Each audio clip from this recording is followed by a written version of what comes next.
السلام علیکم دوستو، آج گریڈ 6 کا ایک ٹاپک ہے سمپل فیوچر ٹینس، فعل مستقبل سادہ۔ The simple future tense is a verb tense that is used to talk about things that have not happened۔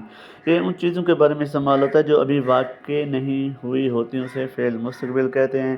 مثبت جملہ ہم آج پڑھیں گے جس کو انگلش میں افرمیٹیو سینٹینس، اس کی اسٹرکچر ساخت کے بارے میں جانیں گے۔ سب سے پہلے ہم سبجیکٹ، فاعل کام کرنے والا، پھر اس کے بعد ول یا شیل کا اضافہ کریں گے اور ورب لگائیں گے، پریزنٹ فارم پہلی فارم جسے کہتے ہیں، اور آبجیکٹ میں مفعول لکھیں گے۔ تو ایک جملہ ہے ہم سکول کے بعد باہر کھیلیں گے۔ تو سب سے پہلے سبجیکٹ آئے گا، اس کے بعد subject we shall play outside after school. تو اس میں شیل کا اضافہ وی کے بعد شیل لگے گا، پہلی فارم آئے گی جسے پریزنٹ فارم بھی کہتے ہیں، آؤٹ سائڈ آفٹر اسکول۔ یہ تھا آج کا ٹاپک۔